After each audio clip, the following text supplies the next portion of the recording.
The doors of the cathedral burst open before the officiant could finish his sentence, and every head in the room turned at once. Elena Marsh felt her heart drop before she even understood why. She was standing at the altar in her wedding gown, her hands trembling inside Daniel Cross's, and for one terrible second she thought something had happened to him, an accident, an attack, anything that would explain the fear rising in her chest. But then she saw the messenger's face. He was not afraid for Daniel. He looked at Daniel the way you look at someone you are about to expose. The young man ran up the aisle, breathless, clutching a folded letter in his hand. 300 guests watched him in stunned silence. Elena recognized him vaguely, one of the junior staff from the Cross estate, a boy who could not have been older than 20. His eyes darted between Daniel and Elena, and for a moment he seemed to lose his nerve entirely. "Speak," Daniel snapped, his voice sharp with irritation rather than concern. "What is it?" The messenger swallowed hard. "Sir, I was told to deliver this to you an hour ago, before the ceremony. I could not find you. I am sorry. I did not know what else to do." Elena watched Daniel's face change as he read the letter silently, his jaw tightening, his knuckles going white around the paper. She had known him for 3 years. She had memorized every version of his anger, his impatience, his charm turned on and off like a light switch for whichever room he was standing in. But she had never seen this expression before. It was not anger. It was panic. "Give it to me," she said quietly. "Elena, it's nothing. We should just continue the ceremony." "Give it to me, Daniel." The cathedral was so silent she could hear her own heartbeat. Somewhere in the pews, her mother had gone still, sensing the shift in the air, the way only a mother can. Her father's hand tightened on his cane. 300 guests, powerful pack leaders, distant relatives, business partners, all of them leaning forward just slightly, hungry for whatever was about to happen. The messenger, in his nervousness, made the mistake that would end Elena's old life and begin a new one she could not yet imagine. Thinking he was helping, thinking perhaps that Daniel wanted him to read the letter aloud so there would be no confusion, he cleared his throat and began to read from memory the words he had glimpsed while carrying the sealed envelope across town. "Daniel, I cannot go through with this. I know what I am doing to you and to her, and I am sorry, but I cannot stand at your side while you marry a woman, when it is her cousin I have chosen. Mia and I are leaving tonight. Do not follow us. Do not try to explain this to anyone. By the time you read this, we will already be gone. I loved you once, and I think some part of me will always be ashamed of how this ends, but I cannot pretend anymore. Forgive me, or don't. I no longer care which." The words hung in the air, like smoke after a fire. For a moment, nobody moved. Elena stood frozen, still holding Daniel's hand, though neither of them seemed to remember they were touching. Somewhere behind her, a woman gasped. Somewhere else, a man laughed, a short, ugly sound quickly muffled. Elena's mind refused to work properly. She kept hearing the words again and again, "Mia and I are leaving tonight," as if her brain needed to repeat them enough times before they would become real. Mia, her own cousin, the girl who had helped her choose this very dress 3 months ago, who had cried happy tears at her engagement party, who had promised to be there for every step of this day. She turned to look at Daniel, searching his face for some sign that this was a mistake, a cruel joke, anything other than what it so plainly was. But Daniel would not meet her eyes. He was staring at the letter still clutched in the messenger's hand, and in his silence Elena understood everything she needed to know. He was not shocked. He was caught. "How long?" she said. Her voice came out steadier than she expected, though she felt as if she were speaking from very far away, watching herself from somewhere above the altar. "Elena, how long, Daniel?" He finally looked at her, and there was no apology in his eyes, only the calculating look of a man trying to decide how much damage control was still possible. "It doesn't matter now. Let's just get through this. We can talk after." "After what?" Her voice cracked, and she hated herself for it, hated that even now, even with the truth laid bare in front of 300 witnesses, some small, foolish part of her still wanted him to fix this, to say the right words, and make it not true. "After we say our vows? You want me to marry you while she is running off with the truth of exactly who you are?" Somewhere in the crowd, someone had begun recording on their phone. Elena noticed the small blue light out of the corner of her eye, and something in her chest turned to ice. Of course. Of course someone would record this. By tomorrow morning the entire region would know that Elena Marsh had been left standing at the altar, humiliated, not just by her fiancé but by her own blood. The Cross and Marsh families were two of the most respected pack lines in the territory, and their wedding had been arranged as much for alliance as for love, though Elena had genuinely believed, foolishly it seemed now, that there had been love in it too. She thought of the months of planning, the dress fittings, the seating charts that had taken weeks to finalize because of old family disputes that needed careful navigating, her mother's tears of joy when Daniel had asked for Elena's hand, tears that would now, Elena realized with a fresh wave of humiliation, need to be replaced with tears of an entirely different kind. "Say something," Daniel said, low enough that only she could hear. "People are staring. People are staring," Elena repeated, and something inside her, some final thread of patience, or hope, or whatever, had kept her standing upright through this entire nightmare, finally snapped. "People are staring because you were about to marry me while planning to run off with my cousin, and instead she beat you to the punch and ran off without you. Is that what upsets you, Daniel? Not that you betrayed me, but that you got humiliated in the process?" A murmur rippled through the crowd, some of it sympathetic, but not all of it. Elena could hear, faintly, the sound of quiet laughter from somewhere in the back pews, the kind of laughter that came from people who had never liked her, who were delighted to see the golden couple's fairy tale collapse in real time. She recognized the sound, and it cut deeper than she expected. She had grown up in these circles, had spent her whole life being polite and gracious and careful, and still there were people who wanted this for her, who were enjoying it. Her mother rose from the front pew, her face pale, moving toward the altar, as if to shield her daughter physically from the stares. Her father remained seated, gripping his cane so hard his knuckles had gone bloodless, his expression a mask of controlled fury that Elena knew, from long experience, meant he was moments away from losing his composure entirely, in a way that would only make things worse. Elena felt the tears rising and fought them back with everything she had. She would not cry here. She would not give any of them the satisfaction.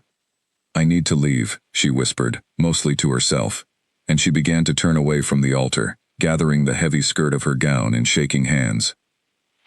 It was in that moment, as she took her first step away from the ruins of her wedding, that she became aware of the man who had not moved this entire time. Near the front of the gathered crowd, in a seat of honor reserved for the most distinguished guests, King Alaric Voss had risen slowly to his feet. Elena had noticed him earlier that morning, of course. Everyone had. His attendance at her wedding had been something of a surprise, an honor even, given his reputation for avoiding social gatherings outside his own territory. The Alpha King of the Northern Territories did not travel south often, and when he did, it was rarely for anything as trivial as a society wedding. He was tall, broad-shouldered, dressed in a dark formal coat that seemed almost too simple for the occasion, as if he had no interest in competing with the peacock display of the other guests. His hair was dark, cropped close, and his eyes, even from this distance, held a striking gold color that Elena had noticed earlier and quickly forgotten in the chaos of wedding preparations. Now, as he stood among the seated crowd, those golden eyes were fixed entirely on her, and there was nothing polite or distant in his expression. He looked furious. Not embarrassed for her, not simply sympathetic the way a stranger might be at witnessing someone else's humiliation. He looked as though he wanted to tear the cathedral apart with his bare hands. Elena had spent enough time around powerful men to recognize the particular quality of barely contained rage, the stillness that came right before someone truly dangerous decided to act. She had seen it in her father during business negotiations gone wrong. She had never seen it directed, even indirectly, on her behalf. For a moment their eyes met across the length of the cathedral, and something passed between them that Elena could not name. It was not pity. She had received enough of that already today to last a lifetime, and she recognized its shape immediately. The slight downturn of the mouth, the softened eyes, the performative sadness that people wore when they wanted to seem kind while secretly enjoying the drama. What she saw in Alaric Voss's face was different. It was recognition. As if he saw her, truly saw her, the woman standing in the wreckage of her own wedding day, and something in him had decided this was unacceptable. She did not have time to process the strangeness of that look before her mother reached her, wrapping an arm around her shoulders, murmuring something about getting her out of there.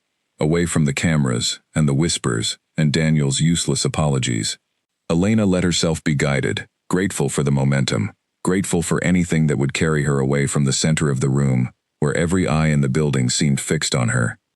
But before they reached the side door, before Elena could disappear into whatever private room had been prepared for the bride to change and recover, a voice cut through the murmuring crowd, calm, deep, and carrying easily to every corner of the cathedral, despite its quiet tone.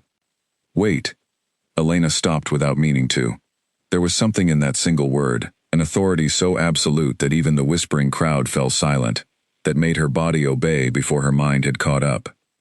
She turned, and found King Alaric Voss walking toward her down the center aisle, past the stunned faces of 300 guests, past Daniel who had gone very still, past the messenger boy who looked as though he wanted the floor to swallow him whole. Alaric moved without hurry, without hesitation, as though the entire cathedral belonged to him, and everyone in it was merely a guest in his presence, which in a sense, given his rank, was not entirely untrue. "Your Majesty," Elena's mother began, startled, unsure of the proper protocol for a moment that had never occurred to anyone might happen. Alaric did not look at her. His gaze remained fixed on Elena, and as he closed the distance between them, she found herself unable to look away, caught by the same intensity she had felt from across the room, now magnified by proximity. "I will not stand here and watch this," he said, his voice pitched low but still audible to everyone nearby, "and let you walk out of this building as though you are the one who has done something shameful today." Elena opened her mouth, though she had no idea what she intended to say. Nothing came out. She was aware, distantly, of Daniel moving forward from the altar, of her father struggling to rise from his seat, of the growing murmur of the crowd rebuilding itself into something loud and unmanageable. But none of it seemed to matter as much as the man standing in front of her, close enough now that she could see the gold of his eyes was not uniform, but shot through with darker flecks, like sunlight through storm clouds. "I don't understand," she managed finally. "What are you doing?" Alaric held her gaze, and for the first time since the messenger had burst through the cathedral doors, Elena felt something other than humiliation and grief pressing against her chest. She felt, inexplicably, a kind of steadiness, as though the ground beneath her had stopped shaking for the first time in the last unbearable 10 minutes. He did not answer her question directly.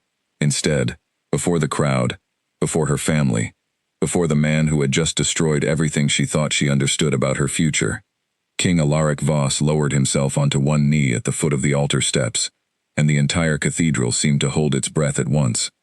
Elena stared down at him, uncomprehending, her wedding gown still trailing behind her, her makeup no doubt ruined by the tears she had refused to fully release.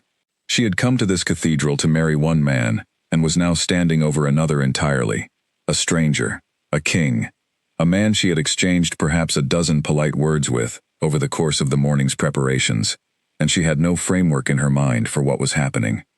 "I know this is not how any of this should be done," Alaric said, and though his voice remained quiet, it carried the unmistakable weight of complete sincerity. "I know this is neither the time nor the place, and I know you owe me nothing, not an answer, not even your attention. But I could not sit in that seat one more moment and watch you be humiliated by men who never deserved you in the first place."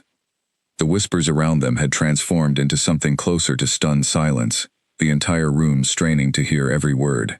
Elena's mother had gone very still beside her, one hand pressed to her mouth.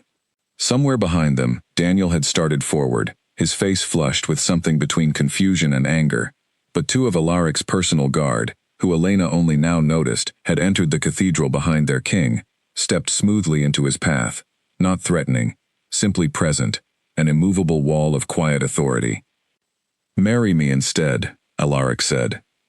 The words landed in the cathedral like a stone dropped into still water, and the ripples spread outward through the crowd, in a wave of gasps and whispered disbelief. Elena felt her own breath catch somewhere in her throat, unable to fully process what she had just heard, unable to reconcile the ruins of the morning with the impossible sentence now hanging in the air between them. "I don't even know you," she whispered, and it was the only honest thing she could think to say. "No," Alaric agreed, still on one knee, still holding her gaze with an intensity that made it impossible to look away. "You don't. And I am not asking you to pretend otherwise, or to make a decision you cannot possibly make standing here in front of everyone who has just watched you be wronged. I am only asking you not to let this be the last thing you remember about today. I am asking you to let me give you a different ending." Elena's mind raced through 100 questions at once, none of which she could organize into words.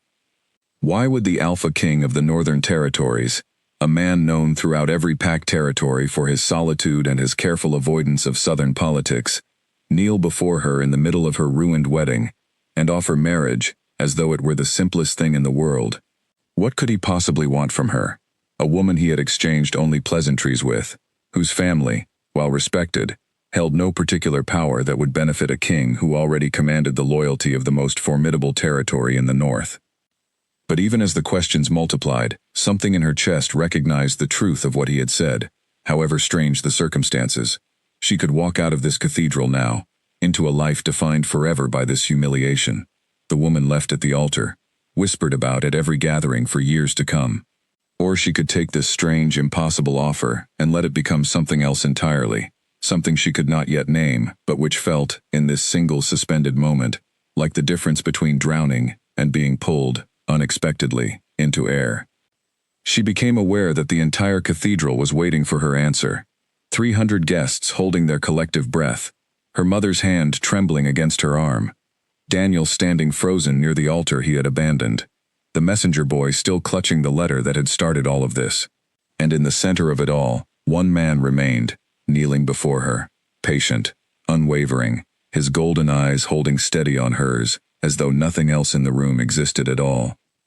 "I need," Elena said slowly, her voice barely above a whisper, though it seemed to carry through the silent cathedral regardless. "I need a moment to think." Alaric rose to his feet in one smooth motion, and though disappointment might have flickered somewhere behind his eyes, his expression remained calm, steady, entirely without pressure. "Then take it," he said simply. "I am not going anywhere." Elena looked past him, at the wreckage of her wedding, at the crowd of familiar and unfamiliar faces staring back at her, at Daniel, who had said nothing this entire time, who had let a king kneel and propose to his abandoned bride without a single word of protest, and she understood, with sudden and complete clarity, that whatever happened next, her old life had already ended the moment those cathedral doors burst open. The only question now was what she would choose to build from what remained. Elena did not sleep that night. She sat in the small guest room behind the cathedral, where her mother had ushered her once the crowd had finally begun to disperse, still wearing her wedding gown, because she could not bring herself to ask anyone to help her out of it, as if changing clothes would make the day even more permanently real than it already was. Her mother had stayed with her for the first hour, alternating between soft words of comfort and sharp, furious remarks about Daniel that Elena knew were meant to help, but only made her feel more exposed, more like a story being told rather than a person living through it. Eventually her mother had gone to deal with the guests, the caterers, the endless practical wreckage of a wedding that would never happen, and Elena had been left alone with her thoughts for the first time since the messenger had burst through the cathedral doors. She kept returning to the same image, over and over, like a stone she could not stop turning in her hand. King Alaric Voss on one knee before her, golden eyes steady, offering her an escape from her own humiliation, as though it were the most natural thing in the world. "Marry me instead." 3 words that had rewritten the entire shape of her future, in the space of a single breath. It made no sense. She barely knew him. She had met him only that morning, exchanging perhaps a dozen words of polite greeting, when he arrived at the reception hall, a distinguished guest whose presence had raised eyebrows precisely because he so rarely left his northern territory for anything at all, let alone the wedding of a family with no particular political importance to him. Why would a king kneel before a stranger and offer marriage in front of 300 witnesses? It was the kind of gesture that belonged in stories, not in the practical, careful world Elena had been raised in, where marriages were built on alliances and mutual benefit, and, if you were fortunate, something resembling affection that grew slowly over years. A knock at the door interrupted her circling thoughts. She expected her mother again, or perhaps her father, finally composed enough to speak with her without shaking with anger. Instead, when she opened the door, she found her father's oldest friend and advisor, a quiet, careful man named Edwin Hale, who had served the Marsh family for as long as Elena could remember. "I am sorry to intrude," Edwin said, "but King Voss has asked whether you might be willing to speak with him. He is waiting in the small parlor, alone. He said he would understand if you refused." Elena hesitated, one hand still resting on the doorframe. Part of her wanted to refuse, to hide in this small room until the entire humiliating day had passed into memory, until she could face the world again without every stranger's eyes on her. But another part of her, the part that had spent the last several hours circling the same unanswered questions, knew she would not be able to rest until she understood what had actually happened in that cathedral, why a king had chosen, of all possible moments, to kneel before her. "Take me to him," she said. The parlor was small and quiet, lit by a single lamp, far removed from the noise and chaos, still audible from the reception hall down the corridor. Alaric stood near the window when she entered, his formal coat removed now, his sleeves rolled to the forearm in a way that made him look less like the composed king who had knelt before her hours ago, and more like an ordinary man, who had also had an exhausting, strange day. He turned when she entered, and for a moment neither of them spoke. Elena found herself studying his face properly for the first time since the chaos of the ceremony, noticing details she had missed before, a small scar above his left eyebrow, the faint lines around his eyes that suggested he smiled more rarely than most men his age, though she suspected that had less to do with age, and more to do with the particular weight of ruling an entire territory alone. "Thank you for seeing me," he said finally. "I imagine it is the last thing you wanted tonight." "I have questions," Elena said, choosing not to soften the bluntness of her tone. She was too tired, too raw, to manage the careful diplomatic language she had been raised to use in every social situation. "And I would like honest answers, not the kind of careful phrases people use when they are trying to manage someone else's feelings." Something flickered in Alaric's expression, and Elena thought, though she could not be certain, that it might have been respect. "Ask me anything," he said. "I will not lie to you." "Why?" she said simply. "Why would you do that? You barely know me. You have no reason to involve yourself in my humiliation, and certainly no reason to offer marriage to a woman you met only this morning. What could you possibly want from me?" Alaric was quiet for a long moment, his gaze drifting briefly toward the window before returning to her face. "I will tell you something that will sound strange, and I ask that you hear the whole of it before you decide what to think of me." Elena crossed her arms, waiting. "3 months ago," he began, "one of my advisors traveled south on territory business, and returned with word of a woman he believed might be significant to me, someone whose presence he could not fully explain, but felt strongly I should meet. I did not take it seriously at the time. I have heard such claims before, usually from advisors eager to arrange strategic marriages for reasons that have nothing to do with fate, and everything to do with politics. But when I finally traveled south myself, weeks later, and caught sight of you at a gathering you likely do not even remember, something in me recognized you immediately, in a way I cannot fully explain even now." Elena felt a chill move through her, though she could not tell if it was fear or something else entirely. "Recognized me how?" "The old stories call it a fated bond," Alaric said, his voice quieter now, almost reluctant, as though he did not particularly enjoy discussing something so intimate and unprovable. "Not every wolf experiences it. Many live full lives without ever encountering the pull the old texts describe. I did not expect to feel it myself, and I certainly did not expect to feel it for a woman already engaged to be married. I told myself it did not matter, that whatever I felt was irrelevant given your circumstances, and I made plans to return north and put the entire matter aside. But you came to the wedding," Elena said slowly. "I came to the wedding," he agreed, "because I told myself I needed to see you settled, to see the bond prove itself wrong, to watch you marry a man who would care for you, and finally release whatever pull I felt toward you, as nothing more than a passing foolishness. I did not expect what happened today. I did not expect to watch a room full of people delight in your humiliation, while the man meant to protect you stood by, and said nothing in your defense." Elena's throat tightened, unexpected emotion rising at the memory, sharper now that she had a name for what had been done to her. A fated bond, dismissed and buried by a king who had tried, and failed, to walk away from her, before she had even known he existed. "So this was never about a wedding gift, or a political alliance," she said quietly. This was about you. It was about you, Alaric corrected gently.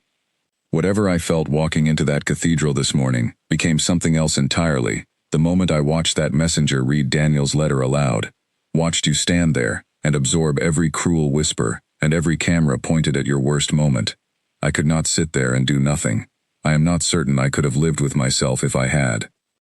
Elena sank slowly into the chair near the window, her legs suddenly unwilling to hold her upright any longer. The weight of the entire day, the humiliation, the confusion, and now this strange, impossible confession, pressed down on her all at once. This is a great deal to take in, she admitted. You are asking me to believe in something I have only ever heard described in old stories, something my own grandmother used to talk about as though it were a fairy tale, meant to comfort children, not an actual force that governs who a person is drawn to. I am not asking you to believe in anything tonight, Alaric said. I am asking only for the chance to let you decide for yourself, in your own time, without the pressure of cameras or crowds or a family desperate to save face after a public embarrassment. I offered marriage in that cathedral because I could not stand by and watch you walk away, carrying only shame. I am not asking you to accept that offer tonight, or even this week. I am asking whether you would be willing to spend time with me, to see whether what I felt is something real, or simply the desperate imagination of a man who has spent too many years alone in a cold northern castle. Elena studied him carefully, searching for any sign of deception, any hint that this entire conversation was some elaborate performance meant to serve a purpose she had not yet uncovered. But she found none. Only the same steady, patient honesty she had seen in his eyes when he knelt before her at the altar, an honesty that felt, strangely, more trustworthy than anything Daniel had ever offered her in 3 years of careful, practiced romance. If I agree to spend time with you, she said slowly, testing the words as she spoke them, what would that actually mean? I cannot simply disappear north with a man I met yesterday. My family, my reputation, whatever remains of it after today, all of that would follow me. Then let us do this properly, Alaric said. A trial period, formally announced, so that no one can accuse either of us of impropriety. You would come north as my guest, under full protection, with your own quarters and your own attendants, for as long as it takes you to determine whether this is something you wish to pursue. If, at the end of that time, you decide this is not what you want, I will arrange for your safe return south, and I will trouble you no further. I ask only for the chance to prove that what I felt in that cathedral was not a mistake. Elena closed her eyes briefly, feeling the exhaustion of the day settle deep into her bones. Somewhere down the corridor she could still hear the faint sounds of the reception hall being dismantled, chairs stacked, tablecloths removed, the physical evidence of her wedding disappearing piece by piece, as though it had never existed at all. Perhaps, she thought, it was fitting that she should walk away from all of it and let something entirely new take its place, however uncertain, however strange. I will need time to speak with my family, she said finally, and I will need to think, properly, without you standing in front of me, looking at me the way you are looking at me right now. A faint, almost reluctant smile touched the corner of Alaric's mouth, the first genuine warmth she had seen from him all evening. That is fair, he said. Take whatever time you need. I will be staying in the city for the next several days on other business. When you have decided, send word, and I will come to you personally, whatever your answer may be. Elena rose from the chair, steadying herself against the lingering weight of the day, and extended her hand toward him, more out of formal habit than anything else. Alaric took it gently, his grip warm and careful, and for a brief moment, something passed between them again, that same strange current of recognition she had felt across the cathedral, undeniable now that she knew what to call it, even if she was not yet ready to fully believe in it. Good night, King Voss, she said. Good night, Elena, he replied, and the sound of her own name in his voice, quiet and deliberate, stayed with her long after she had returned to the small guest room, and finally, for the first time since the cathedral doors had burst open that morning, allowed herself to remove the wedding gown she had worn for far too many hours, folding it carefully, as though putting away not just a dress, but the entire life she had once expected to live. The northern road wound higher with every passing hour, and Elena watched the landscape change through the carriage window with a strange, quiet fascination, as though the shifting scenery outside mirrored the shifting shape of her own life. The gentle green hills of her childhood gave way slowly to steeper slopes covered in dark pine, and the warm southern air she had known her whole life grew crisper with every mile, carrying the sharp scent of mountain snow, even though winter was still weeks away. She had said her goodbyes 3 days earlier, standing in the entrance hall of her family home, while her mother wept openly, and her father, still simmering with unspoken fury toward Daniel, gripped her shoulders and made her promise to send word the moment she wished to return. Elena had promised, though even as she said the words, she was not entirely certain she believed them herself. There was something both terrifying and strangely freeing about leaving behind the only life she had ever known, stepping into a future defined by a man she had spoken with only twice, and a bond she still did not fully understand or trust.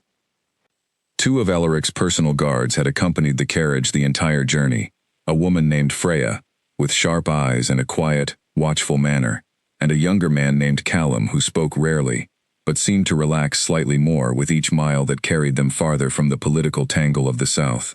Neither of them spoke much about their king, and Elena found herself both grateful for and frustrated by their discretion.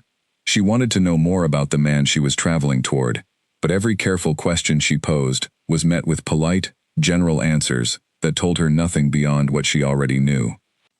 By the time the carriage crested the final ridge and the northern castle came into view, the sun had begun its slow descent behind the mountains, casting the entire fortress in shades of gold and deep shadow. Elena had expected something cold and forbidding, given the reputation of the Alpha King's solitary rule, but what she saw instead was something almost breathtaking.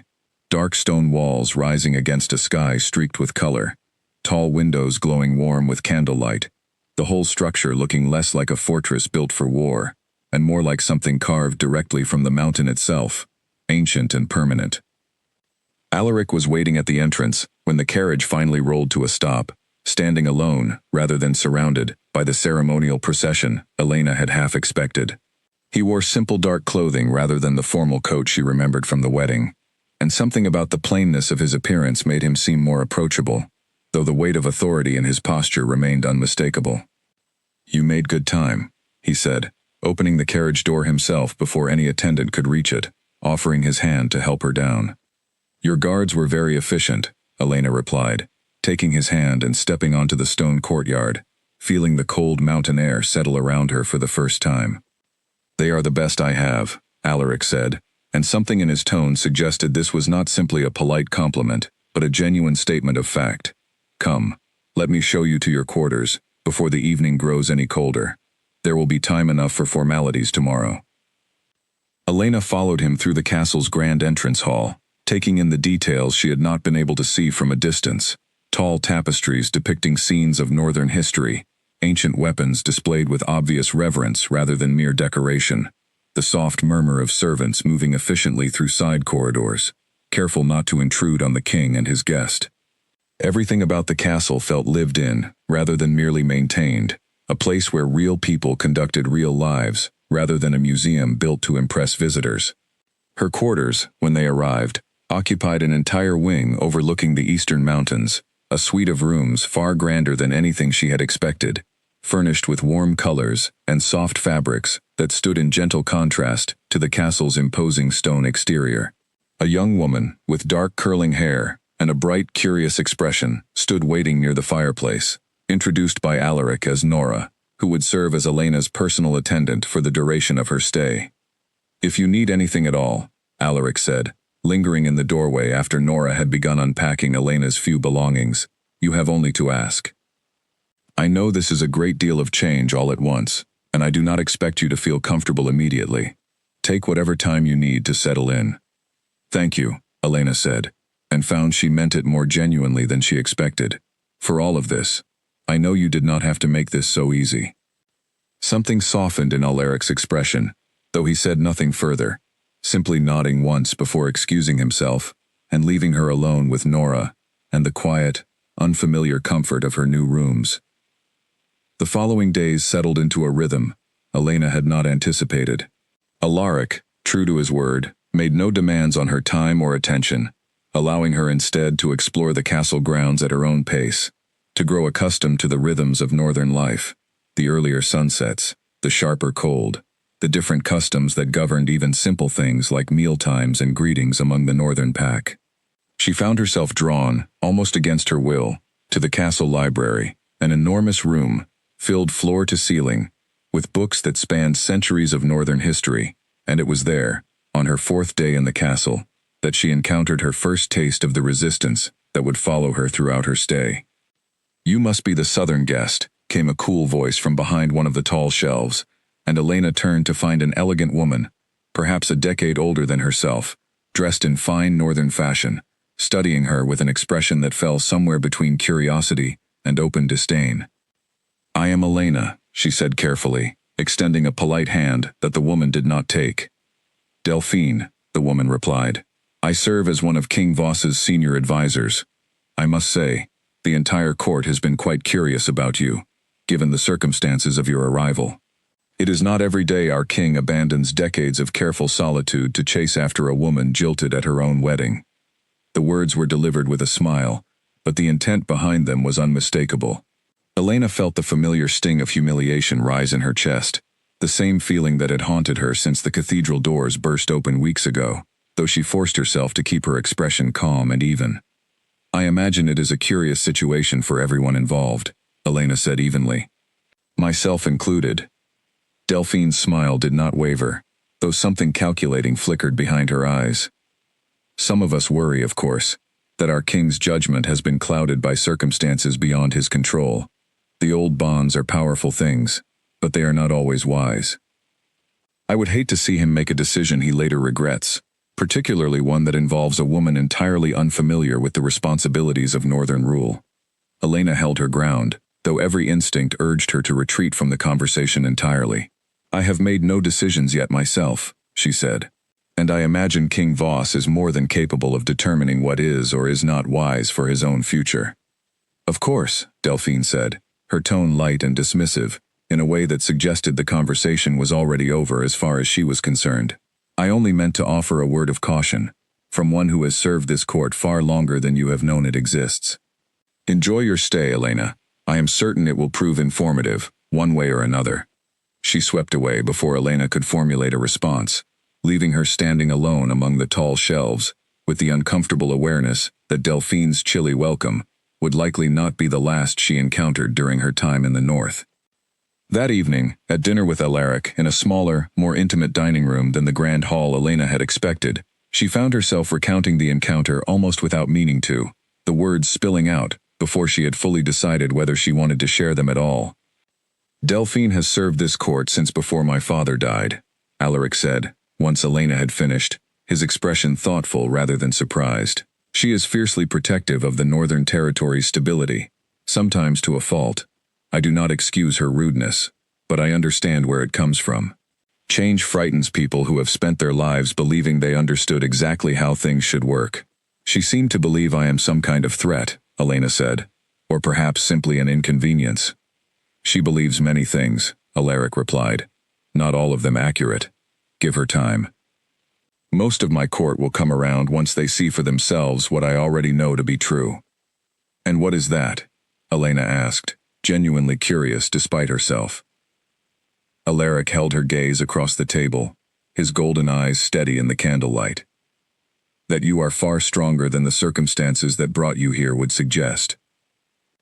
Elena felt warmth rise in her cheeks, unexpected and unwelcome, given how carefully she had tried to guard her heart since Daniel's betrayal, and she looked away, focusing instead on the food in front of her, rather than the strange, steady pull she felt whenever Alaric's attention settled fully on her. Over the following weeks, that pull only grew stronger, despite Elena's determined efforts to keep her emotional distance. Alaric never pressed her, never demanded more than she was willing to give, but he was present in ways that slowly, quietly chipped away at the careful walls she had built around her heart since the humiliation of her wedding day. He sought her opinion on matters of northern governance that had nothing to do with her, simply because he seemed genuinely interested in how she thought. He remembered small details from their conversations, the fact that she preferred tea over the strong northern coffee most of the court favored, the fact that she had once mentioned missing the sound of rain on her family home's tin roof, a detail he arranged, without any fanfare, for one of the castle's smaller sitting rooms to replicate using a section of aging tin left over from renovations decades ago. It was a small, strange gesture, but it moved Elena more than any grand romantic display Daniel had ever attempted during their 3 years together, and she found herself, late one evening as autumn deepened into the first true chill of northern winter, sitting alone in that small sitting room listening to the manufactured rain, and wondering, for the first time since the cathedral doors burst open, whether perhaps this strange, unexpected path had been leading her somewhere better all along. Snow arrived early that year, blanketing the mountains in white weeks before Elena had expected it, and with the changing season came a shift in her daily life at the northern castle that she had not anticipated. What had begun as polite distance between herself and Alaric slowly transformed into something warmer, built not through grand gestures but through the accumulation of small, ordinary moments that Elena found herself treasuring more than she wanted to admit. She began joining him for his early morning walks along the castle's eastern battlements, a habit he confessed he had maintained since childhood, using the quiet hour before the rest of the castle woke to think through whatever governance troubles awaited him that day. Elena, who had never been an early riser in her old life, found herself surprising everyone, including herself, by waking before dawn simply for the chance to walk beside him in comfortable silence, watching the sun rise slowly over mountains that had begun to feel less foreign with each passing week. "You do not have to force yourself awake on my account," Alaric said one morning, noticing the way she stifled a yawn as they walked the frost-covered stone path. "I am not forcing anything," Elena replied, and found the words to be entirely true. "I like the quiet up here. It is different from the quiet at home. Less lonely, somehow. Even though we are usually the only two people out here." Alaric glanced at her, something unreadable passing behind his eyes. "I am glad," he said simply, and they continued walking, without further conversation, though the silence between them felt different now than it had during her first weeks in the north. Warmer, more comfortable, filled with an understanding that did not require words to sustain it. It was not only Alaric's quiet patience that began to reshape Elena's guarded heart, but the small moments of fierce protection she witnessed from him, moments that revealed a man entirely different from the composed, distant king most of his court believed him to be. She recalled vividly an evening several weeks into her stay, when a visiting noble from a neighboring territory, unaware of or indifferent to the sensitivity of Elena's situation, made a careless remark during dinner about southern brides who arrived already damaged by failed engagements, clearly intending it as some manner of joke. The temperature in the room seemed to drop several degrees the moment the words left his mouth. Alaric set down his utensils with deliberate, controlled precision, and when he spoke, his voice carried none of its usual warmth. "I would reconsider your next words very carefully," he said, "given that you are currently a guest in my home, speaking about a woman I hold in the highest regard." The noble's face paled rapidly, stammering an apology that Alaric accepted with cool, minimal grace, and though the rest of the dinner continued without further incident, Elena had felt something shift inside her chest at witnessing his defense, swift and absolute, offered without hesitation, despite the political awkwardness it risked creating with a neighboring territory's representative. "You did not need to do that," she told him later, once the guests had departed and they found themselves alone in the quiet corridor outside her chambers. "I did," Alaric said simply. "I will not sit silently while someone insults you in my presence, regardless of the political cost. You have already endured enough silence from men who should have defended you." The reference to Daniel, though unspoken directly, hung clearly in the air between them, and Elena felt a lump rise in her throat that had nothing to do with sadness, and everything to do with a feeling she was only beginning to recognize as something closer to hope.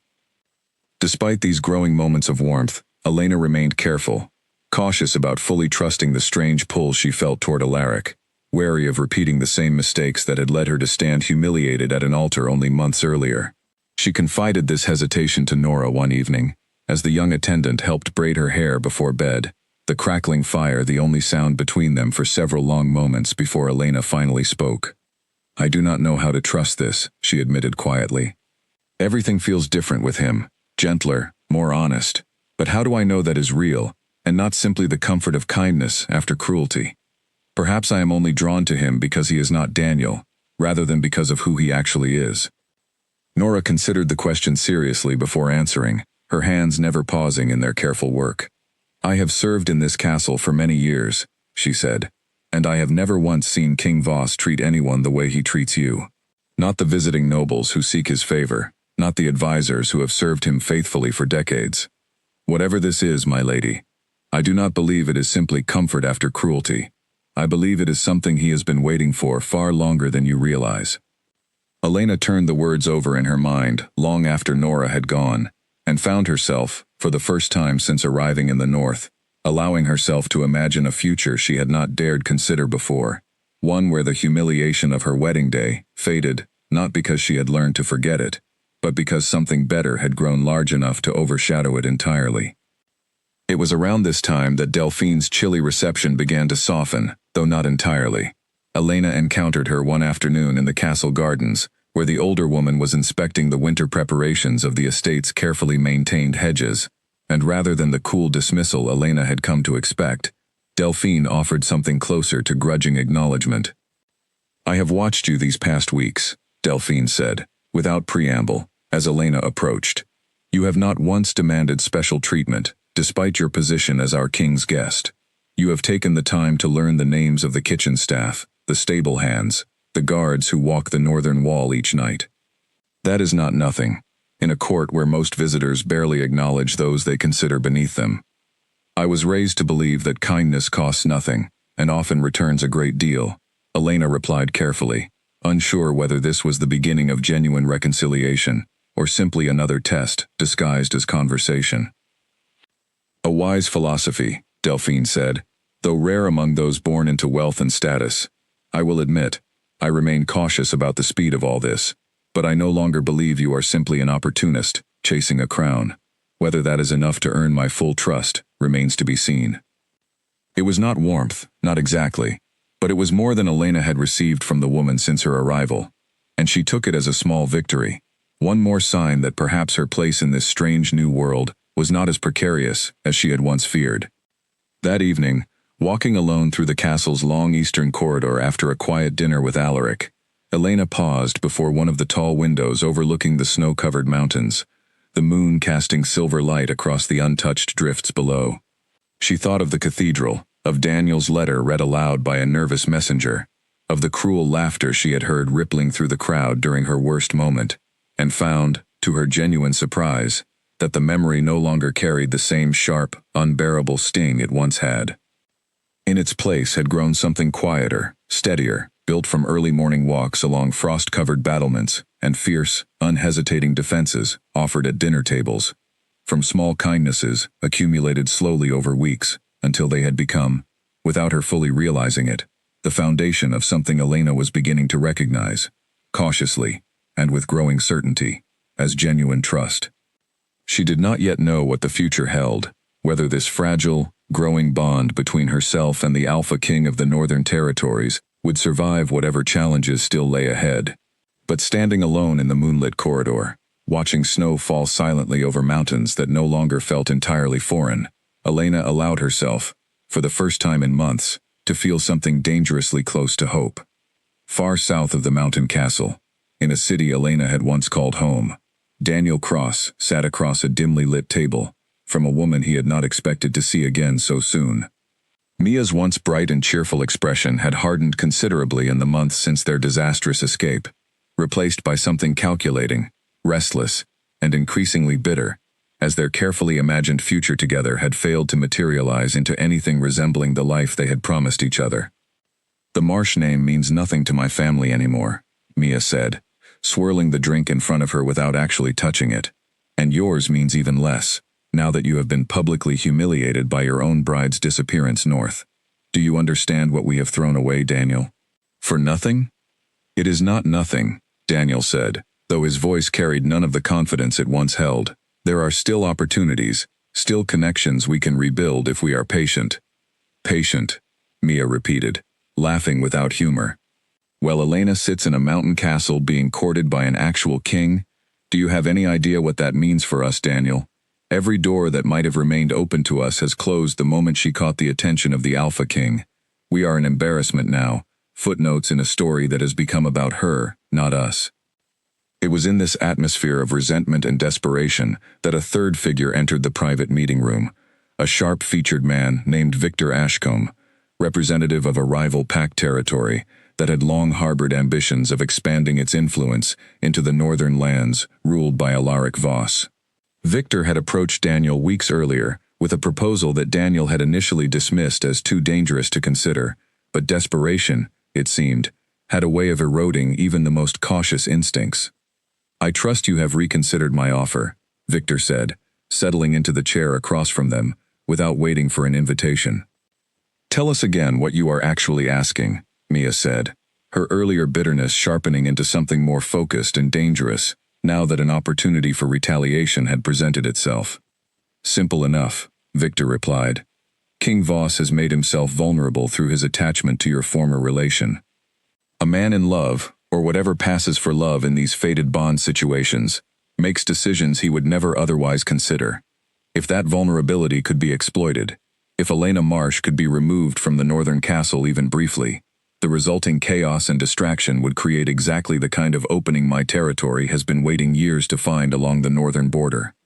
"You want us to help you kidnap her," Daniel said flatly, some final thread of conscience surfacing, despite everything that had already transpired. "I want you to help me create an opportunity," Victor corrected smoothly. "What happens afterward is a matter for negotiation, not violence, I assure you. King Voss values her too highly to risk any true harm coming to her. He will negotiate, and generously, to ensure her safe return. In the process, my territory gains leverage we have sought for generations, and you two gain enough compensation to rebuild whatever life you imagined for yourselves before this entire situation unraveled." Mia's eyes had taken on a hard, glittering focus that Daniel found increasingly unsettling, though he said nothing as she leaned forward across the table. "What would you need from us, specifically?" "Information," Victor said. "You know Elena, her habits, her routines from her old life, patterns that may persist even in her new circumstances. Combined with what my own people have already gathered about the northern castle's security, that knowledge could prove invaluable in identifying the right moment and method for our purposes." Daniel felt a cold weight settle in his stomach, some final vestige of the man he had once believed himself to be recoiling from what was being proposed. But when he glanced at Mia, searching for some shared hesitation, he found instead a woman who had already decided, her expression set with the particular determination of someone who had lost everything and saw, in this desperate plan, one final chance to reclaim some portion of what had slipped through her fingers. "We will need guarantees," Mia said, ignoring Daniel's silence entirely. "Guarantees that we will be protected and adequately compensated, regardless of how this unfolds." Victor smiled, satisfied. "Of course, I would expect nothing less." 3 weeks later, on a bright winter afternoon, when the northern castle's usual vigilance had relaxed slightly, in anticipation of an upcoming seasonal festival, Elena found herself in the village, nestled at the base of the castle's mountain, accompanied only by Nora and a single guard named Callum, having requested a rare afternoon among the ordinary shops and markets of the northern settlement, rather than the formal confines of the castle itself. She had grown to genuinely enjoy these small outings, treasuring the chance to interact with the northern people in a more ordinary context, purchasing handmade goods from local craftspeople, sampling the strong spiced tea favored throughout the territory, feeling, in these small moments, less like a guest under scrutiny, and more like someone who might, eventually, truly belong.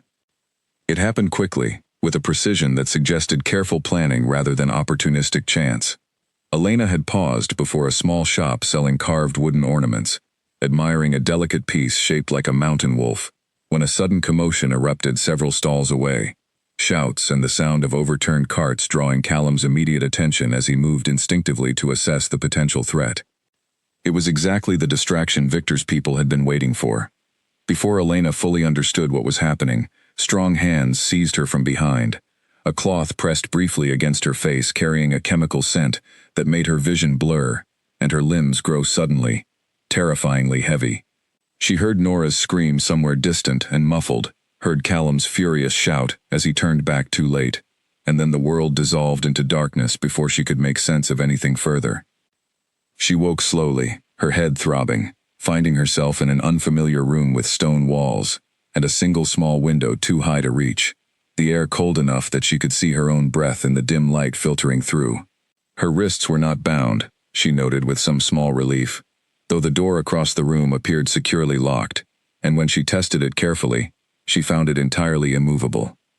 Time passed strangely in the isolated room, without windows revealing the sun's position or any clock to mark the hours, and Elena found herself alternating between fierce determination to remain calm and rational, and waves of genuine fear that threatened to overwhelm her careful composure. She thought of Alaric, of the fury she had witnessed in him during her wedding humiliation, and wondered, with a strange mixture of hope and worry, what he would do upon learning of her disappearance. She did not have to wonder for long. The door finally opened, revealing not Victor himself, but one of his subordinates, a nervous-looking young man who avoided her eyes as he set down a simple meal of bread and water, before retreating quickly without a single word exchanged. It was only on his second visit, several hours later by Elena's estimation, that Victor himself appeared, studying her with the calculating interest of a man assessing valuable property. "I apologize for the accommodations," he said, though nothing in his tone suggested genuine regret. "This will not take long, I assure you. Your king will receive our terms shortly, and I expect he will prove reasonable, given how highly he apparently values your safety." "What terms?" Elena demanded, forcing steadiness into her voice, despite the fear coiling tight in her chest. "That is a matter between myself and King Voss," Victor replied smoothly. "You need only remain patient and cooperative, and this will be resolved far more quickly than you might expect." He left before she could press further, and Elena spent the following hours pacing the small confines of her prison, searching every corner for some possibility of escape, finding none. It was only as evening approached, judging by the deepening darkness visible through the small high window, that she heard raised voices somewhere beyond her locked door, sharp and urgent, followed by a sound that made her blood run cold, and her heart leap simultaneously. A deep, resonant growl, unlike anything she had heard before, carrying with it an unmistakable, primal authority. The door burst open moments later, not through careful unlocking, but through sheer force, the wood splintering around the frame, as Alaric stepped through, his eyes blazing gold in the dim light, his expression carrying none of the careful composure she had grown accustomed to during her weeks in the northern castle. This was not the patient, gentle man who had walked beside her along frost-covered battlements. This was the Alpha King in full, terrible focus, and the sight of him, dangerous and absolute, sent a shiver of something Elena could not fully name through her entire body. "Elena," he said, his voice rough with an emotion he made no effort to hide, closing the distance between them in 3 swift strides, and pulling her carefully into an embrace that felt, after the terror of the preceding hours, like the first genuinely safe moment she had experienced since waking in this cold stone room. "How did you find me so quickly?" she managed, her voice muffled against his shoulder, relief flooding through her system so completely that her legs nearly gave way beneath her. "I would have torn apart every stone in this territory searching for you," Alaric said, pulling back just enough to study her face, checking for injury, with an intensity that spoke louder than any words could have managed. Victor made the mistake of believing this bond was something he could exploit for negotiation.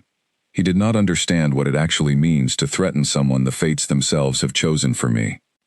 Outside the shattered doorway, Elena could hear the sounds of northern guards efficiently securing the remainder of the building, Victor's raised voice attempting negotiation that was clearly no longer being entertained, and beneath it all, the steady, protective presence of the man now standing before her, having crossed miles of dangerous territory the moment he learned of her disappearance, refusing to wait for careful diplomatic channels when her safety hung in the balance. "Take me home," Elena whispered, and found, to her own quiet astonishment, that she meant the northern castle entirely, without hesitation, the word home, settling naturally into place, as though it had always belonged there. The days following Elena's rescue passed in a blur of careful recovery and quiet reckoning. Victor Ashcombe had been taken into custody by Alaric's forces before he could attempt any further scheme, and word had already begun spreading through the northern territory of his failed attempt to weaken the Alpha King through such a cowardly act. Formal proceedings would take weeks to resolve fully, given the political complexity of holding a representative from a neighboring territory accountable, but Alaric assured Elena with quiet certainty, that Victor would face consequences severe enough to discourage any future territory from attempting something similar. More troubling to Elena than Victor's punishment was the confirmation, delivered gently by Callum. During a debriefing she insisted on attending despite Alaric's initial reluctance, that Daniel and Mia had provided the information that made her kidnapping possible in the first place. "I want to see them," Elena said, once Callum had finished his careful, measured explanation. "I want to understand why. Truly understand, not simply hear a summary from someone else." Alaric's jaw tightened at the request, clear reluctance written across his features, though he did not immediately refuse her. "They are being held for questioning in the Southern Territory, given the crimes occurred partially there. I could arrange transport, if you are certain this is what you want." "I am certain," Elena said, though her voice wavered slightly at the admission of how much courage the request actually required. 3 days later, Elena stood in a small, secure room within her family's own territorial holding facility, watching through reinforced glass as Daniel was brought in, his once confident posture now stooped and diminished, his eyes refusing to meet hers, as he settled into the chair on the opposite side of the divide. "Why?" Elena asked simply, once the guards had stepped back to allow a measure of privacy. Daniel was quiet for a long moment, his hands twisting together in his lap. "I told myself it was only information," he finally said, "that nothing serious would come of it, that Victor only wanted leverage for negotiation, not actual harm. I know now how foolish that reasoning was. I have had a great deal of time to sit with that foolishness these past several days."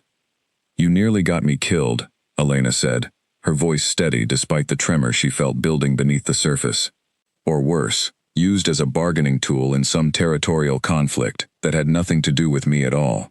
And you did this after already humiliating me in front of everyone who mattered in our old life. What is it you actually wanted from all of this, Daniel? What did you think you would gain?" "I do not know anymore," Daniel admitted, and for the first time since she had known him, Elena believed she was witnessing something genuinely honest from him, however small and insufficient it remained. "I think I wanted to matter again, to feel as though I had not simply become a footnote in everyone's memory of that wedding. It was a foolish, selfish reason, and I understand now that nothing justifies what almost happened to you because of it." Elena studied him for a long moment, searching for some final trace of the man she had once believed she loved, finding instead only the hollow remains of someone who had let ambition and wounded pride override any genuine consideration for the people his choices had harmed. She felt, unexpectedly, not fury, but something closer to sorrow. Sorrow for the years she had spent building a future with a man who had never possessed the strength of character she had once assumed he carried. "I hope you find whatever it is you are actually searching for," she said finally, rising from her seat. "But I hope you find it far away from me, and far away from anyone else whose safety you might be willing to risk in the process." She left without waiting for his response, finding Alaric waiting in the corridor outside, his expression carefully neutral, though his eyes carried a question he did not voice aloud. "I needed to see for myself," Elena said, answering the unspoken question. "I think I needed to know that leaving does not mean I imagined the person he pretended to be, that I was not simply foolish to have loved him once. I understand now that I was not foolish. I was simply unlucky enough to fall for someone who could not withstand the first real test of his character."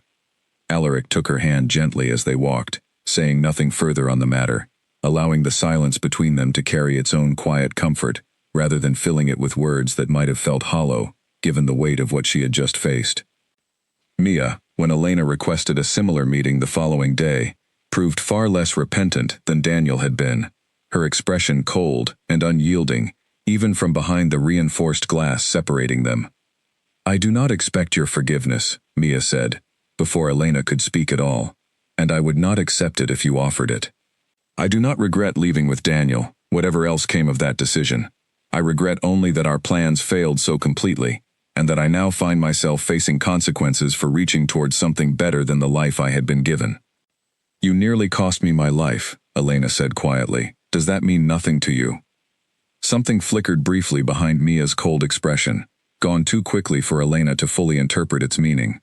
"I convinced myself it would not come to actual harm," she said finally. "Whether that makes what I did any less inexcusable, I cannot say. I have never claimed to be a good person, Elena. I have only ever claimed to want more than what I was given, and I have paid, and will continue paying, for the choices I made in pursuit of that wanting. There was no reconciliation to be found in that conversation, no closure that softened the betrayal Elena had experienced at her own cousin's hands, and she left the meeting feeling not lighter, but simply, finally, free of the need to understand something that perhaps had no deeper explanation than simple, selfish ambition. The journey back north felt different from her arrival months earlier, the mountain roads now familiar rather than foreign, the castle appearing on the horizon, not as a strange fortress belonging to a stranger, but as something Elena had genuinely begun to think of as home. Alaric rode beside the carriage for much of the journey rather than traveling within it, and Elena found herself watching him through the window more often than she watched the passing scenery, appreciating anew the quiet, steady strength that had carried her through the darkest weeks of the entire ordeal. Delphine met them at the castle entrance upon their return, her earlier coolness entirely absent, replaced by something Elena had not expected to see so plainly on the older woman's careful features: genuine, unguarded concern. "I am relieved to see you return safely," Delphine said, taking Elena's hands in her own with unexpected warmth. "I confess, watching our king's reaction to your disappearance settled any remaining doubts I harbored about the sincerity of this bond. I have never witnessed him so thoroughly undone, not in all the years I have served this court." "Thank you, Delphine," Elena said, genuinely touched by the sentiment. "That means more to me than you likely realize." That evening, exhausted from the journey and the emotional weight of the confrontations she had endured, Elena found herself once again in the small sitting room with its manufactured rain, seeking the particular comfort that quiet space had come to represent for her. Alaric found her there an hour later, settling beside her without a word, and for a long while they simply sat together listening to the gentle, artificial storm, the silence between them carrying none of the earlier hesitation that had once characterized their careful, cautious relationship. "I keep thinking about what almost happened," Elena admitted finally, breaking the comfortable quiet. "Not the fear of it, exactly, though that was certainly real enough. I keep thinking about what I felt the moment I heard your voice through that door, before I even saw you. I felt safe, entirely and completely, in a way I do not think I have ever felt before in my life." Alaric turned to look at her fully, something raw and unguarded moving across his features. "I have spent a great deal of time these past weeks trying to understand exactly what I feel for you, Elena, searching for the right words to explain something the old stories describe, but never quite managed to capture fully. But standing in that doorway, seeing you safe, I understood something I had not fully allowed myself to accept before that moment." "What is that?" Elena asked softly. "That I do not simply want you to remain here as my guest, testing whether this bond between us proves itself real over time," Alaric said. "I know already, with complete certainty, exactly what I feel for you. I have known for weeks, if I am honest with myself, and I have only hesitated to speak it because I did not want to press you before you were ready to hear it." Elena felt her heart racing, though whether from fear or anticipation, she could not entirely say. "Then say it," she whispered. "I think I am ready now, more ready than I have ever been." Alaric was quiet for a moment, gathering words that had clearly been building within him for weeks, perhaps months, waiting for the right moment to finally break free. The manufactured rain continued its gentle rhythm around them, and Elena found herself holding her breath, waiting. "I love you," he said finally, the words simple and unadorned, carrying more weight for their plainness than any elaborate declaration could have managed. "I loved you before I fully understood what that meant, from the moment I first saw you at that gathering, months before your wedding, though I told myself repeatedly that what I felt could not possibly be real, could not possibly matter, given that you belonged to someone else entirely. I loved you standing at that altar, watching you endure a humiliation no one should ever have to face, and I loved you every single day since you arrived in this castle, watching you grow steadier and stronger, despite everything that had been done to hurt you."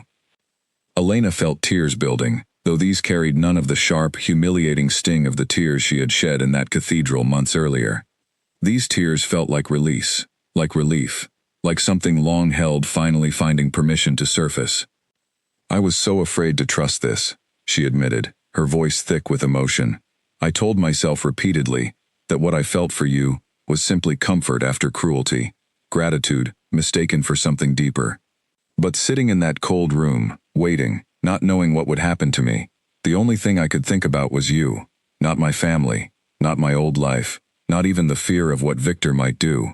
Only you, and how desperately I wanted the chance to tell you what I had been too afraid to admit even to myself. And what is that? Alaric asked softly, though something in his expression suggested he already suspected the answer. I love you too, Elena said, the words emerging clearer and steadier than she expected, carrying none of the hesitation that had characterized so much of her cautious journey toward this moment. I think I have loved you for weeks now, if I am honest, though I kept finding reasons to doubt it, to protect myself from being wrong again, the way I was wrong about Daniel. But this feels nothing like what I felt for him. This feels like something I do not have to guard myself against, something I can simply trust. Alaric reached for her hand, holding it gently between both of his own, his golden eyes reflecting the warm firelight of the small sitting room. I know this bond began under strange, painful circumstances, he said. I know that whatever we build together will always carry the shadow of how it started, at an altar meant for another man entirely. But I do not regret a single moment of how we arrived here, Elena, because every step of this journey, however difficult, has led me to understand exactly what it means to love someone, not out of loneliness or convenience, but because they are precisely who the fates intended for me. I do not regret it either, Elena said, and found the words to be entirely, wonderfully true. I think, in some strange way, I needed to lose that old future in order to find this one. I do not think I would have recognized what we have if I had not first understood what I was missing with Daniel, that hollow, performative version of affection that never actually asked anything real of either of us. They remained in the small sitting room for a long while after that, talking quietly of small things and large things alike, of the future they might build together, of the ways northern life had begun to feel less foreign and more genuinely her own with each passing week. Elena found herself, for the first time since the cathedral doors had burst open all those months ago, thinking of the future not with anxiety or careful caution, but with something closer to genuine excitement. In the weeks that followed, word of Elena and Alaric's growing bond spread throughout the northern territory, no longer whispered with suspicion or curiosity, but discussed openly, with a kind of warm approval that surprised Elena, given how cautiously the northern court had initially received her. Even Delphine, once so guarded and skeptical, had become something of an unlikely ally, taking it upon herself to personally guide Elena through the finer points of northern governance and tradition, preparing her, Elena slowly realized, for a role far more significant than simply that of the king's companion. You are preparing me to rule alongside him, Elena observed one afternoon, as Delphine walked her through the complex history of the territory's agricultural policies with unusual patience. I am preparing you for whatever role you choose to accept, Delphine replied, though her knowing expression suggested she had little doubt about which role that would ultimately be. But yes, I confess I have begun to hope, for the sake of this territory and its future, that you will choose to remain here permanently, in whatever capacity that decision might eventually take. Elena found herself smiling at the admission, warmed by how thoroughly the woman's initial coldness had transformed into genuine investment in her success. I have begun to hope for the same thing myself, she admitted. It was on a clear winter evening, weeks after their conversation in the small sitting room, that Alaric requested Elena join him on the eastern battlements, where their morning walks had first begun, the slow, steady process of building trust between them. The stars were unusually bright that night, the mountain air crisp and still, and Elena found Alaric waiting exactly where their walks always began, though something in his posture suggested this particular evening carried more significance than their usual quiet routine. I have been thinking, he said, once she had joined him at the wall's edge, looking out over the moonlit valley below, about how our story began, and how thoroughly it has already been rewritten from the humiliation of that cathedral into something I could not have imagined months ago.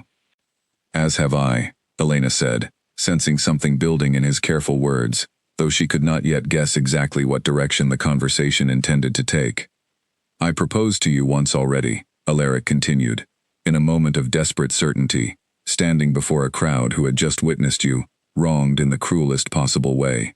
I do not regret that moment, but I have always known it was not truly a proper proposal, not one built on the foundation of genuine understanding between us that we have since built together. brick by careful brick. Elena's heart began to race, understanding now exactly where this conversation intended to lead, though she said nothing, allowing him to continue at his own careful pace. "I would like to ask you properly this time," Alaric said, turning to face her fully, his golden eyes steady and certain in the moonlight. "Not out of the ashes of someone else's cruelty, but out of everything we have built together since, the trust, the understanding, the love that has grown slowly and genuinely between us, despite every obstacle placed in our path." He reached into his coat and produced a small, simple ring, far less ostentatious than anything Elena might have expected from a king, though its very simplicity struck her as somehow more meaningful than the grandest jewel could have managed. "Elena Marsh," he said, "will you marry me? Not because circumstance forced your hand, not because you had nowhere else to turn, but because you have come to know me fully, and choose me freely, exactly as I choose you." Elena felt tears rising once more, though these carried nothing but pure, uncomplicated joy, and she found herself nodding before words could even fully form in her throat. "Yes," she managed finally, laughing through the tears that had begun spilling freely down her cheeks. "Yes, 1,000 times yes, and this time, I mean it with my whole heart, without a single doubt clouding my answer." Alaric slipped the ring onto her finger with careful, reverent hands, and when he pulled her into an embrace beneath the bright winter stars, Elena felt, with complete and total certainty, that she had finally found the ending her old life's cruel beginning had never deserved to prevent her from reaching. News of the engagement traveled south long before Elena had the chance to deliver it herself, and by the time she and Alaric arrived at her family's estate for a formal visit, her parents had already spent several days fielding a steady stream of curious inquiries from relatives and old family associates, eager to learn whether the rumors carried any truth. Her mother met them at the door with tears already threatening, pulling Elena into a tight embrace, before either of them had even properly greeted Alaric standing behind her. "Tell me it is true," her mother said, pulling back just enough to study Elena's face. "Tell me this is not simply another rumor, twisted out of proportion by gossip." Elena held up her hand, the simple ring catching the afternoon light, and watched her mother's face transform, through an entire cascade of emotions, disbelief, giving way to joy, giving way to fresh tears, that had nothing to do with the sorrow of months earlier. Her father, more reserved in his display, but no less moved, extended his hand to Alaric, with a formality that could not fully mask the genuine warmth beneath it. "I understand," he said carefully, "that you have already proven yourself far more than words alone could manage, given everything my daughter has shared about the events of these past months. I could not have hoped for a better outcome for her, given how thoroughly the previous arrangement failed to deserve her. I intend to spend the rest of my life ensuring she never regrets this choice," Alaric replied, and something in the simple sincerity of the statement seemed to settle whatever remaining formality had lingered between the two men.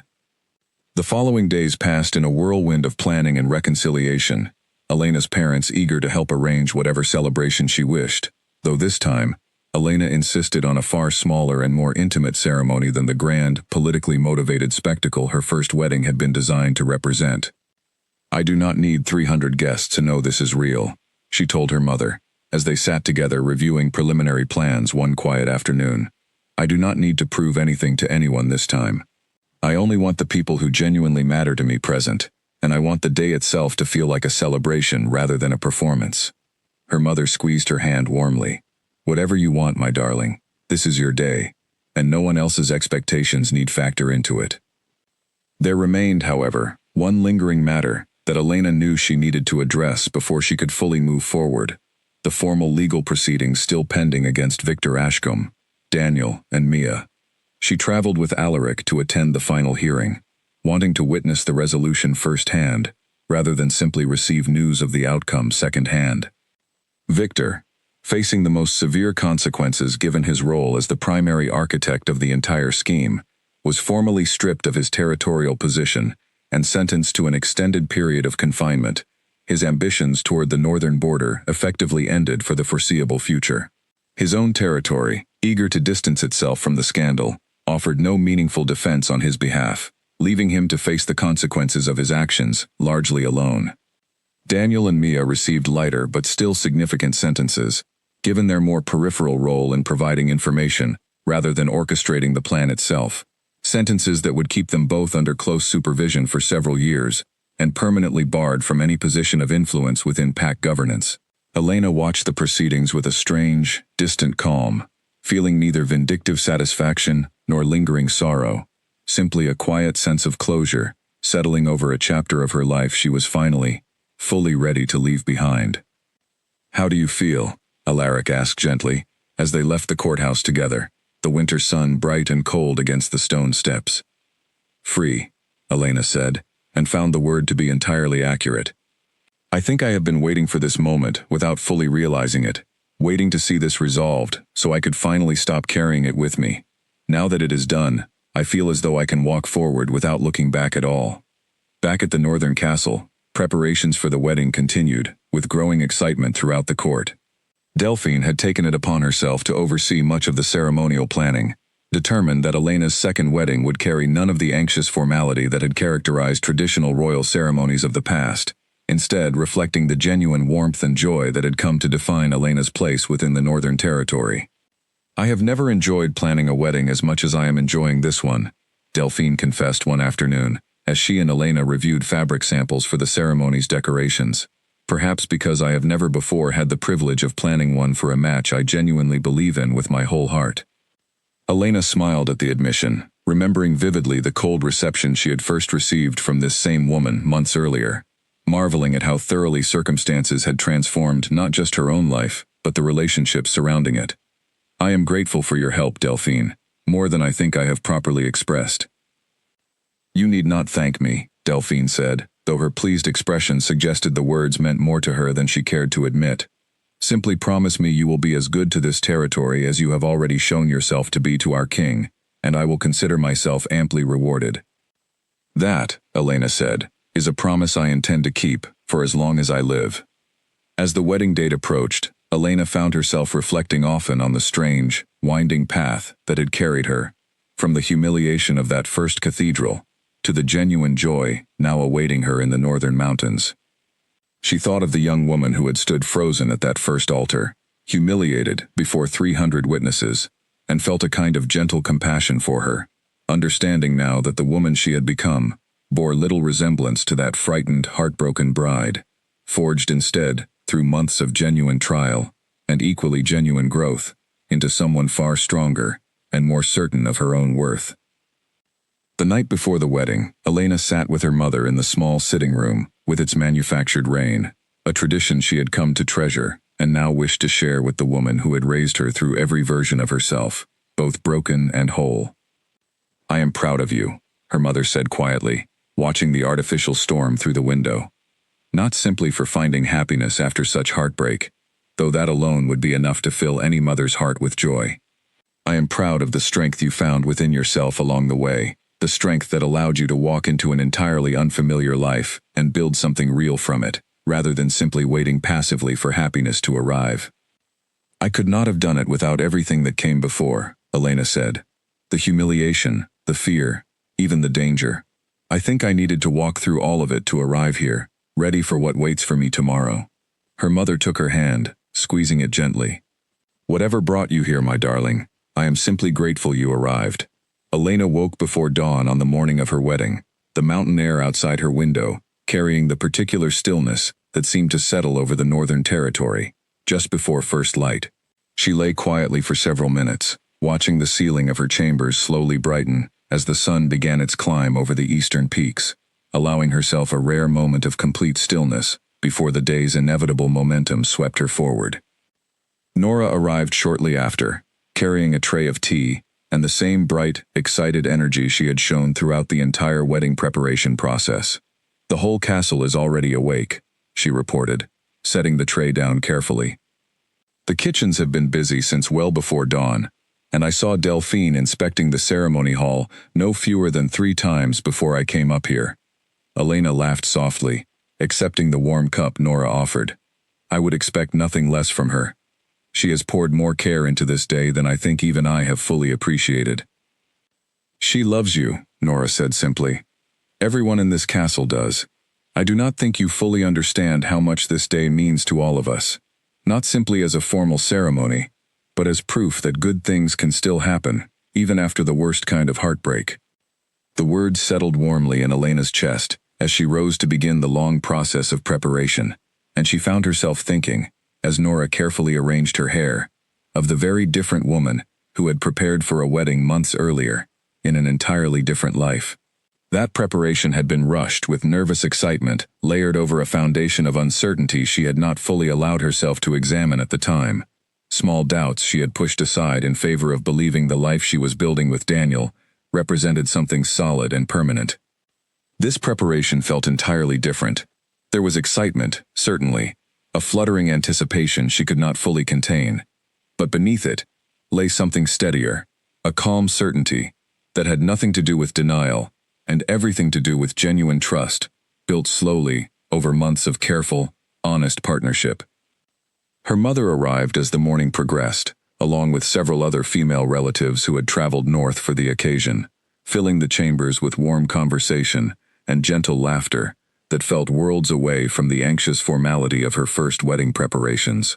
Even the dress itself, chosen this time by Elena alone rather than shaped by expectations of what a proper society bride ought to wear, felt like an expression of who she had genuinely become, rather than a costume assembled to satisfy others' opinions.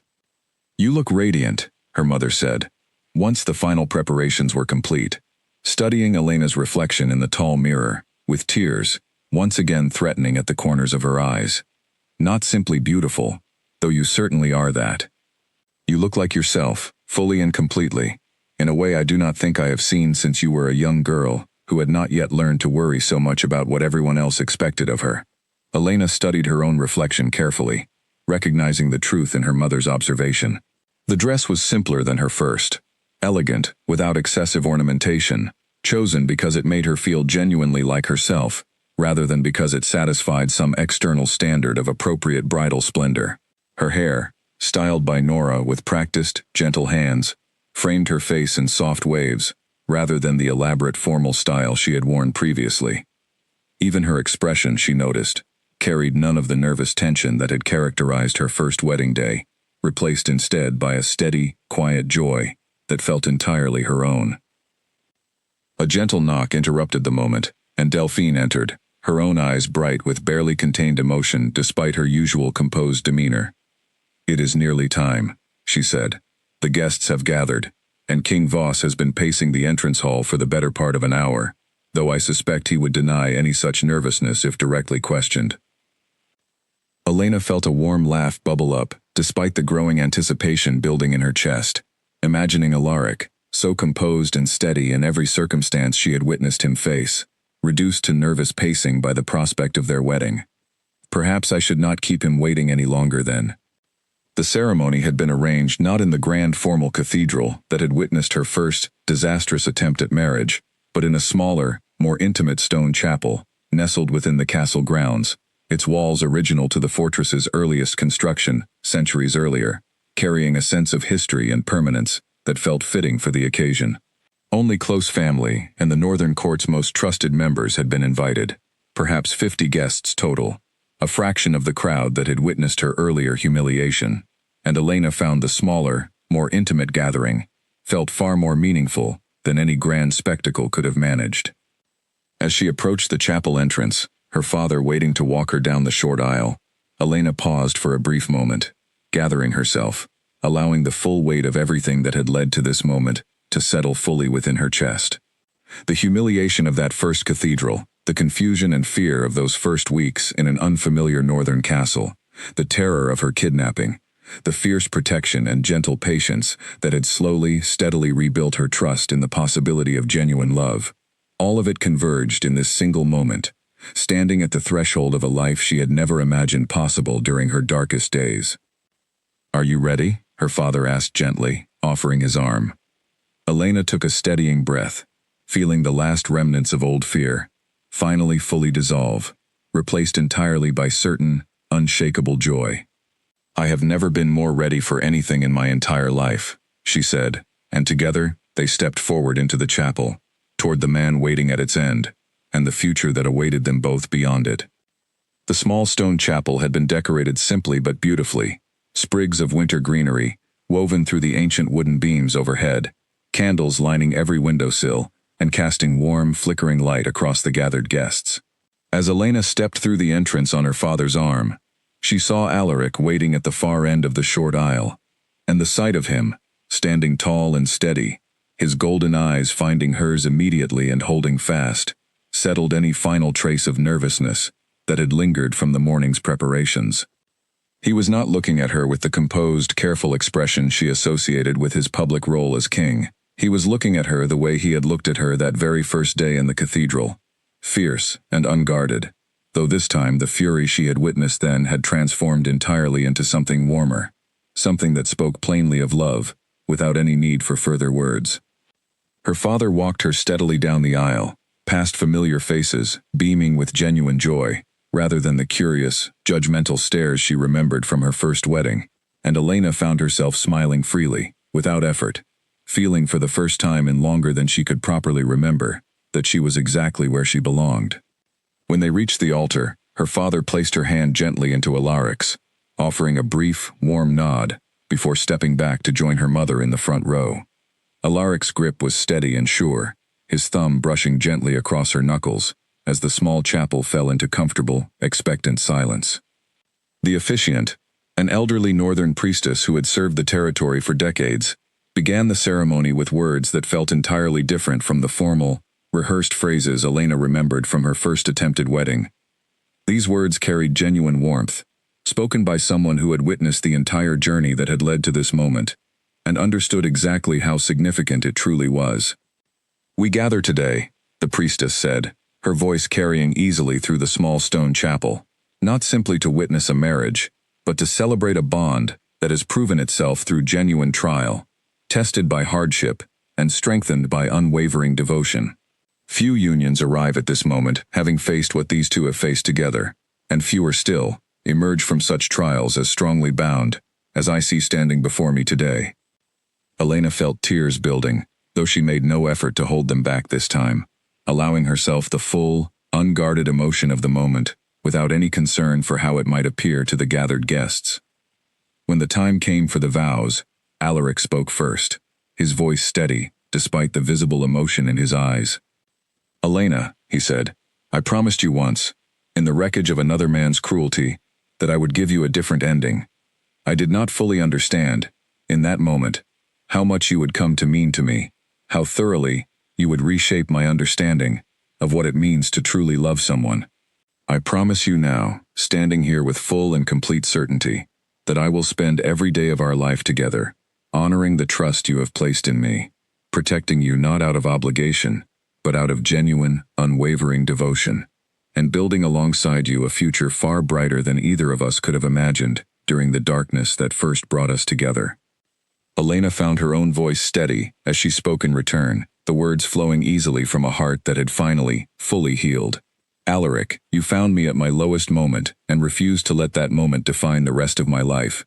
You gave me patience when I needed it, protection when I required it, and love that asked nothing of me except my own genuine willingness to receive it.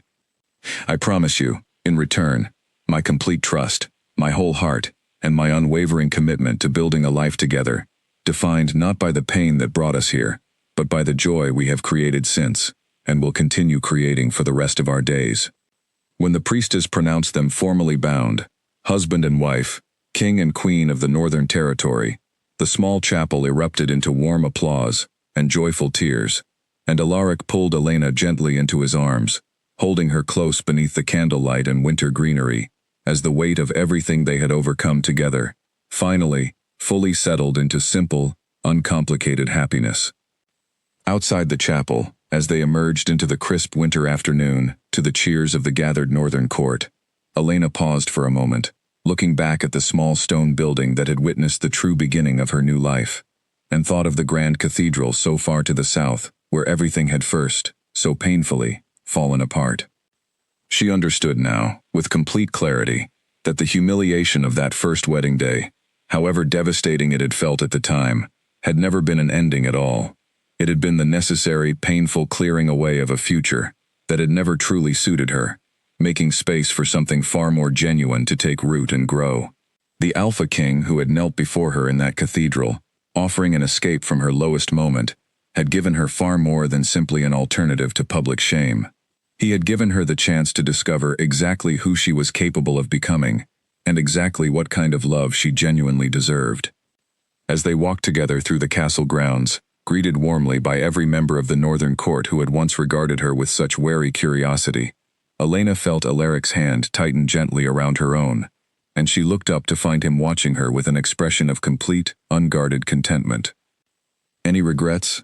he asked softly, echoing, perhaps intentionally, the uncertainty that had characterized their very first private conversation months earlier. Elena considered the question seriously, though she already knew the answer with complete certainty. "None," she said, "not one single regret.